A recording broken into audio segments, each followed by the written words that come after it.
Chapter 8 Ashoka the emperor who give up Wars. War मतलब युद्ध। अशोका वो राजा था जिसने युद्धों से गिव अप किया था। अब इस चैप्टर में आज हम लोग हिस्ट्री चैप्टर 8 डिस्कस करेंगे, जिसमें हम लोग चैप्टर नंबर 8 में अशोका एम्पायर के बारे में पढ़ेंगे। ठीक है, एम्परर और किंग में क्या डिफरेंस होता है, ये सब चीज़ें हम इस चैप्टर में क्लियरली पढ़ेंगे। ये लॉयन कैपिटल, ये जो 4 लॉयन के साइन है, ये हमने अशोका के स्तंभ से लिए थे, है ना। तो उन चीज़ों में क्या है कि हमारे नोट में, हर एक नोट में ये चीज़ हमें आज भी ये सिंबल हम लोग पाते हैं। ठीक है, lion that we see on our note and coin we have a long history. जो कॉइन पे हम लोग ये जो लॉयंस देखते हैं, इसकी नोट पे, कॉइन पे जो हम देखते हैं लॉयन के सिंबल, वो उसकी एक पुरानी हिस्ट्री है ना। जो कि हमारे जो स्टोन पिलर है सारनाथ, वहाँ से हम लोगों ने लिया हुआ है चैप्टर नंबर 7 में, जिसके बारे में हमने पढ़ा था। अशोका ग्रेटेस्ट रूलर में से जाना जाता है, जिसको हिस्ट्री में बहुत ही रिनॉन जिसको बोलते हैं। ठीक है, उसके जो इंस्ट्रक्शंस आज भी पिलर्स पे, मतलब उसकी बातों को आज भी लोग फॉलो करते हैं। ठीक है, so before we find out what was written in this inscriptions इन सबसे पहले इन स्तंभों पे ऐसी क्या क्या चीज़ें गुदवाई थी, क्या क्या लिखवाया था अशोका ने, वो सब पढ़ने से पहले हम ये जानेंगे, let us see why his kingdom was called empire. राजा जो होते हैं उन्हें किंग बोला जाता है, लेकिन जो अशोक है उसे एम्परर क्यों बुलाया गया। ठीक है, उसके जो साम्राज्य था उसे एम्पायर क्यों बोला गया, अब इसके बारे में सबसे पहले ये जानेंगे। The empire that Ashoka ruled was founded by his grandfather. जिस एम्पायर पर उसने राज किया था, उसके दादाजी ने एस्टैब्लिश किया था, जिनका नाम था चंद्रगुप्त मौर्य। 2300 साल पहले चंद्रगुप्त मौर्य जो थे, जिनको एक बहुत ही वाइज मैन जिसको बोलते हैं, जिसको सपोर्ट किया था, जिसे हम लोग चाणक्य या कौटिल्य के नाम से जानते हैं, जिसके आइडियाज़ पर आज भी बहुत सारे एग्जाम्पल्स लिए जाते हैं, और एक बुक लिखी गई है जिसका नाम है अर्थशास्त्र। डायनेस्टी क्या होता है, जब एक मेंबर, ठीक है, अपनी जो धरोहर है दूसरे को सौंप कर आगे, जो एक तरह से एक किंगडम दादाजी से अपने फादर पे, देन ग्रैंडसन पे, ऐसे जो चीज़ पीढ़ी दर पीढ़ी जो हम बोलते हैं ट्रांसफ़र होते हैं, उसे हम डायनेस्टी बोलते हैं। एक फैमिली मेंबर उसे स्टार्ट करता है, रूल करता है, देन अनदर को वो उसको पास ऑन कर देता है। ठीक है, उस चीज़ को बोलते हैं डायनेस्टी। यहाँ पे भी ये लिखा है, when the member of same family become a ruler one after another family is often called a dynasty. जब एक के बाद एक ही फैमिली के जो मेंबर हैं वो रूलर बनते हैं उस साम्राज्य में, उसे डायनेस्टी बोलते हैं। The Mauryas were the dynasty with 3 important ruler. Mauryas में 3 इंपॉर्टेंट रूलर देखे गए, जिनका नाम एक का चंद्रगुप्त, देन चंद्रगुप्त के जो सन हुए बिंदुसार, एंड द बिंदुसार सन अशोका। ठीक है, कुछ ऐसे हैं जो हम यहाँ पे तक्षशिला, पाटलिपुत्र, उज्जैन। तक्षशिला क्या था, नॉर्थ वे से आने का गेटवे था। ठीक है, सेंट्रल एशिया भी। उज्जैन क्या करता था, नॉर्थ से साउथ के रूट को जोड़ता था। जो वहाँ से मर्चेंट, क्राफ्टमैन पर्सन थे, वो वहाँ पे रहते थे उन सिटीज़ में। उसके बाद गांव, ठीक है, और जो हमारे हेडर्स थे सेंट्रल इंडिया के, वो सब वहाँ पे कनेक्टेड थे। ठीक है, इस साम्राज्य में गैदरर भी थे, जंगलों में जाके जो शिकार कर प्रोडक्शन फल फूल इकट्ठे करते थे, ऐसे लोग भी थे। वहाँ के लोग अलग अलग भाषाएं बोलते थे। ठीक है, अलग अलग तरह का खाना खाते थे, अलग अलग तरह की वेशभूषा थी उनकी। ठीक है, emperor need more resources than king because the empire are larger than kingdom.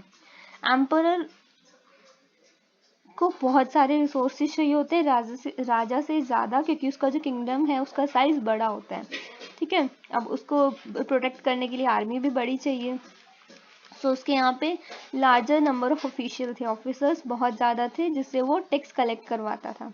Ruling the empire, as the empire was so larger. जैसे हमने बोला कि जो एम्पायर था बहुत बड़ा था, डिफरेंट पार्ट्स में फैला हुआ था। जो एरिया था वो पाटलिपुत्र के अंडर डायरेक्ट कंट्रोल में था। ठीक है, ये सब चीज़ें। उसके बाद जो उनके ऑफिशियल्स थे वो टैक्स कलेक्ट करवाते थे किसानों से, क्राफ्ट पर्सन से, ट्रेडर से, अलग अलग जो व्यवसाय करते थे वहाँ के लोग टाउन्स में। और अगर कोई गलत डिसओबे करता था किंग के ऑर्डर को, रूल्स को नहीं फॉलो करता था, उन्हें पनिशमेंट भी थी। जैसे आज हम लोग की पुलिस हमें पनिश करती है अगर हम कोई लॉ एंड ऑर्डर तोड़ते हैं तो, ठीक है। उसके बाद जो कैपिटल थी तक्षशिला और उज्जैन रही, ठीक है। उसके बाद फिर डायरेक्ट कंट्रोल कहाँ पे लाया गया? पाटलिपुत्र। मोस्टली जो कैपिटल को देखा जाता है, अशोक की कैपिटल पाटलिपुत्र रही।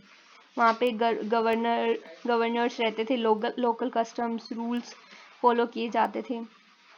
उसके बाद मौर्यास ने रोडों को कंट्रोल करने के लिए कि हम लोगों के जो रोड्स हैं उन पे कंट्रोल रखें हम लोग, तो ये सब चीज़ें, गोल्ड और प्रीशियस स्टोन्स ये एक जगह से दूसरी जगह ले जाना, ये सारे काम मौर्यास के टाइम में होते थे।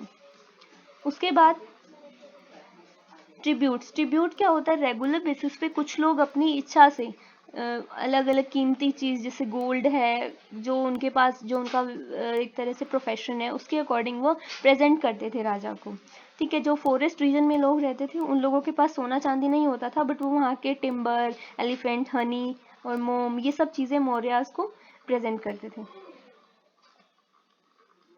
Okay, next thing is Ashoka a unique ruler. अब अशोका को यूनिक रूलर क्यों माना जाता है? क्योंकि जो मौर्याज हैं वो बहुत ही फेमस रहे अपने रूलर में। सबसे फेमस रूलर आपके, सबसे फेमस रूलर हमारे मौर्याज के अशोका रहे। क्यों? क्योंकि वो फर्स्ट ऐसे रूलर थे जिन्होंने लोगों को अपनी जो मैसेजेस थे वो इंस्क्रिप्शंस की मदद से लोगों तक पहुंचाए। जो इनके इंस्क्रिप्शंस लिखे जाते थे वो प्राकृतिक और ब्राह्मी स्क्रिप्ट में लिखे जाते थे, ठीक है। Ashoka's war in Kalinga. अशोका क्या करते थे?